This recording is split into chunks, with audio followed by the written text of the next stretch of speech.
आशा करता हूं आप सब बहुत अच्छे होंगे। मेरा नाम है सिद्धांत अग्निहोत्री। स्टडी ग्लोस पे आपका बहुत बहुत स्वागत है। मुझे बताने की जरूरत तो है नहीं कि जापानीज और कोरियन ब्रांड्स जो हैं वो इंडियन मार्केट को डोमिनेट करते हैं, स्पेशली इलेक्ट्रॉनिक मार्केट और कार मार्केट को भी। जापान की बात करें तो मेरे घर में खुद ही मतलब मेरे ऑफिस में भी मित्सुबिशी का एसी लगा हुआ है। मित्सुबिशी हो गया, टोयोटा हो गया, होंडा हो गया। होंडा जो कि आपको पता ही है कि टू व्हीलर होंडा एक्टिवा, ठीक है, उसमें डोमिनेट कर रहा है। गजब के इंजन्स आते हैं, ठीक है। फिर आपका डाइवा हो गया, तोशिबा हो गया, बहुत सारी जापानीज कंपनी, सोनी हो गई, ये सब जापानी कंपनी है जो कि काफी समय से Toyota, the most important Toyota की फॉर्च्यूनर डोमिनेट कर रही हैं, ठीक है ना। कोरियंस कंपनी की बात करें तो वो भी ह्यूंडई हो गया, सैमसंग हो गया, एलजी हो गया, किया हो गया, ये सब कौन सी कोरियन कंपनीज हैं।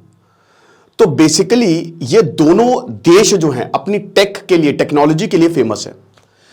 बहुत अच्छा ये डिसीजन है कि नोएडा में आपको कोरियन और जापानी ये दोनों इंडस्ट्रियल सिटीज देखने को मिलेगी। नोएडा में, जो कि एक ऑलरेडी इंडस्ट्रियल टाउन है, यूपी में आता है, गौतम बुद्ध नगर।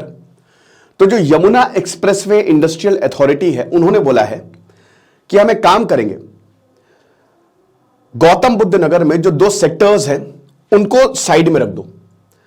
बड़े बड़े शहर में जब आप जाते हो, भारत में तो भी कंसेप्ट नहीं है, लेकिन अमेरिका में जाओगे या यूरोप में जाओगे तो वहां पे आपको चाइना टाउन देखने को मिल जाएगा, इंडिया टाउन देखने को मिल जाएगा। तो बेसिकली पूरा एक शहर का पार्ट जो है वो एक देश को पूरा डेडिकेटेड होता है। उसका कल्चर आप एक्सपीरियंस करिए, उसके लोगों को देखिए आप। यहां पे दो सेक्टर्स गौतम बुद्ध नगर में जापान और कोरिया के लिए बचा के रखे हैं और यहां पे दोनों की इंडस्ट्रियल सिटीज बनाई जाएगी। अब देखिए, अगर बाहर की कंपनीज इंडिया में मैन्युफैक्चर करेंगी तो कॉस्ट कम होगी। जो फॉर्च्यूनर आपको 30-35 लाख की मिलती है वो शायद 25 लाख की मिल जाए। जो एसी आपको मित्सुबिशी का, देखिए ओ जनरल के एसी सबसे महंगे होते हैं 80-90 हजार, उसके बाद मित्सुबिशी का आता है, बहुत महंगे होते हैं 55,000-60,000 तक के, वो आपको शायद 40-45 का मिल जाए या थोड़ा सा और कम बट सस्ता। तो ये अच्छा है। तो अपने इंडस्ट्रियल ऑफिसेज जो है वो इन शहरों में बनाएगा। अब जापानी सिटी जो है वो सेक्टर 5A जो कि यमुना एक्सप्रेस से बिल्कुल लगा हुआ है, क्योंकि जो लॉजिस्टिक्स का ध्यान रखना है, जिसमें 395 हेक्टेयर का पूरा एरिया होगा। कोरियन सिटीज 365, इसमें भी सेम चीज, इतने ही हेक्टेयर्स। और सेक्टर 4A, दोनों ही जो है वो अगल बगल सेक्टर्स, एक कोरियन और एक जापानी। प्रॉक्सिमिटी आप ये समझिए कि जो अभी जेवर एयरपोर्ट बन रहा है और ये इंटरनेशनल एयरपोर्ट है, दिल्ली एयरपोर्ट से बहुत भार कम होगा। जेवर एयरपोर्ट, भाई जिन्होंने वहां पे जमीनें खरीदी हैं, बहुत पहले खरीदी थी, उनको 20x तक मिल जाएगा रिटर्न, बढ़िया है। तो वहां से सिर्फ 10 किलोमीटर है, तो कनेक्टिविटी भी बढ़िया है। इन इंडस्ट्रियल सिटीज में मेन चीज होती है कनेक्टिविटी। अरुण वीर सिंह जो कि सीईओ अथॉरिटी के, उन्होंने बोला कि जो इलेक्ट्रॉनिक हब्स है ये कंपनीज की मैन्युफैक्चरिंग को होस्ट करेंगी। अब हम सबको पता है कि देखिए, ये जो जितनी भी electronic, what does electronic mean? Electronic mean semiconductors, ठीक है। वो सेमीकंडक्टर्स, चिप्स जो आती है ना, छोटी छोटी सेमीकंडक्टर्स, इंटीग्रेटेड सर्किट, उसी पे ही ट्रांजिस्टर्स, उसमें पूरा इलेक्ट्रॉनिक टिका है। और जापान और कोरिया उसमें महारथी हैं।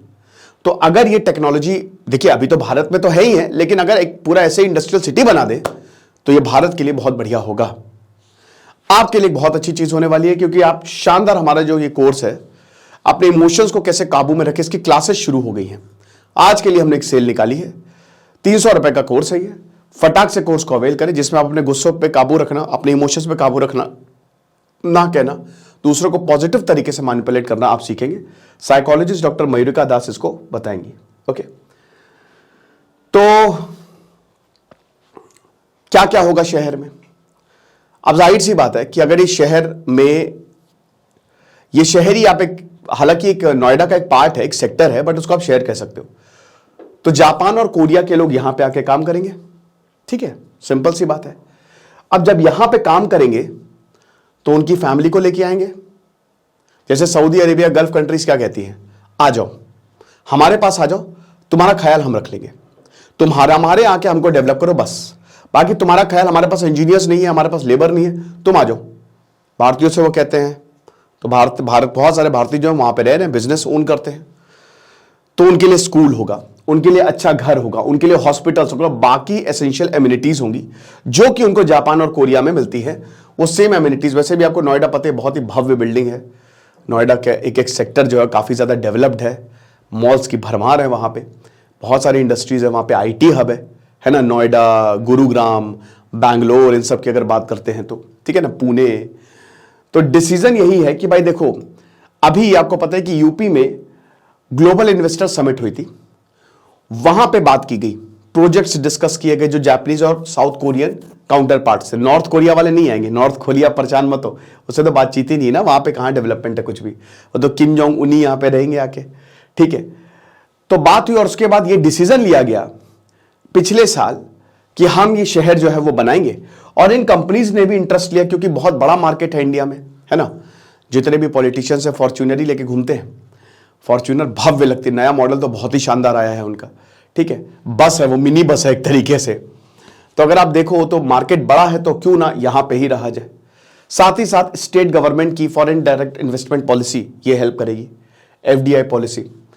अब आपको बता दूं कि जो नई एफडीआई पॉलिसी आई है मतलब सरकार की, उसमें क्या है, अगर आप भारत में इन्वेस्ट कर रहे हो तो सबसे पहले तो आपको टैक्स एग्जेम्पशन मिलेंगे, स्टैंप ड्यूटीज आपको कम देनी पड़ेगी, बाकी और भी बहुत सारी चीज, अगर आप जमीन ले रहे हैं तो उसमें भी आपको छूट मिलेगी। आप बस आके यहाँ पे डेवलपमेंट करो, आप यहाँ पे लोगों को रोजगार दो। इंडस्ट्रियल सिटी का मतलब समझ रहे हो कि बहुत सारे भारतीयों को भी रोजगार मिलेगा, ठीक है ना, तो कोई दिक्कत नहीं है। तो इंडस्ट्रियल टाउनशिप जैसे जमशेदपुर है, अब जमशेदपुर, जमशेद टाटा नगर, वो उन्होंने ही बनाई वहां पे, टाटा एंड स्टील वहां पे, तो वो पूरा शहर बना। तो ऐसे बहुत सारे इंडस्ट्रियल टाउन्स आपको देखने को मिलेंगे जिसके इर्द गिर्द सब घूमता है। तो एक बड़ी इंडस्ट्री किसी शहर में लगाने का मतलब यह है कि उस पूरे एरिया का डेवलपमेंट होगा, ओवरऑल डेवलपमेंट होगा, ठीक है। तो ये चीज है। शैलेंद्र भाटिया ये बताते हैं कि जो सेक्टर्स है मिक्स्ड होगा इसमें लैंड यूज, मतलब 70% तो भाई इसमें कोर इंडस्ट्री के लिए होगा, 70% जो लैंड है कोर इंडस्ट्री के लिए, 13% जो है वो कमर्शियल यूज के लिए, और बाकी का रेजिडेंशियल पर्पस होगा जो वहां पे लोग रहेंगे। क्योंकि जाहिर सी बात है जो कोर इंडस्ट्री फैक्ट्री लगानी है तो उसमें बड़ा एरिया आपको जरूरत पड़ता है। 10% जो है वो रेजिडेंशियल पर्पस के लिए, 5% जो है वो हॉस्पिटल, स्कूल और कॉलेजेस के लिए। तो 365 एकड़ बहुत बड़ा एरिया हो गया यार, ठीक है ना। और 2% जो है वो बाकी और फैसिलिटीज के लिए किया जाएगा, ठीक है। अब देखो कितना पैसा लगेगा, मेन तो ये चीज है। पैसे की बात करें तो 2,500 करोड़ की बात हो रही है, लगभग 2544 करोड़। अभी बोला है कि भाई देखिए जो अथॉरिटीज है वो कह रही कि हम आपको इंटरेस्ट फ्री लोन देंगे 50%, ठीक है, स्टेट गवर्नमेंट के द्वारा मिलेगा। साथ ही साथ जो स्टेट गवर्नमेंट है उन्होंने लगभग 3300 करोड़ अभी अथॉरिटी को दे भी दिया है, दो उसमें खेप में दिया है कि अभी आप इतना ले लो। तो वेलकम टू नोएडा। और अगर यूपी में जैसे अभी लखनऊ की हम बात करते हैं तो शहीद पथ है, ठीक है, शहीद पथ is the new India, new Lucknow. तो वहां पे मैं जब देखता हूं तो एक समय वो जंगल हुआ करता था, आज से 10-15 साल पहले कुछ नहीं था वहां पे, और वहां पे लोग इन्वेस्ट नहीं करते थे। लेकिन आज 300-400 रुपए पर स्क्वायर फीट जमीन हुआ करती थी आज से 10 साल पहले, आज वही जमीन 4000 स्क्वायर फीट है रुपए, और ये आगे और बढ़ेगा। शहीद पथ में इतना डेवलपमेंट हुआ है जितना लखनऊ में कहीं नहीं हुआ। स्टेडियम वहां पे है, मॉल जो पूरे यूपी का सबसे बड़ा मॉल लुलु मॉल वहां पे है, पलासियो वहां पे है, समिट बिल्डिंग, मतलब आप ये समझिए गोमती नगर एक्सटेंशन। तो ये जो पूरा शहीद पथ का एरिया ना, और यहां पे एयरपोर्ट से भी वो पूरा कनेक्टेड है। तो एक मल्टीपर्पस प्रोजेक्ट की यहां पे बनाने की तैयारी हो रही है। आईटी एचसीएल की कंपनी, मतलब आईटी इंडस्ट्रीज वहां पे है, और ये सेमीकंडक्टर हब बनाने की भी तैयारी चल रही है, और रोड को चौड़ा करने बहुत सारे प्रोजेक्ट्स वहां पे चल रहे हैं। शहीद पथ पे आप इन्वेस्ट कर दीजिए, क्योंकि यही जो है वो आगे जाके किससे जुड़ता है, अयोध्या से जुड़ता है, यही हाईवे, ठीक है। खुश रहिए, पढ़ते रहिए। दिस इज सिद्धांत अग्निहोत्री साइनिंग ऑफ। बाकी आप हमारे कोर्स को जरूर अवेल करें, आपको बहुत ज्यादा फायदा होगा। Thank you so much.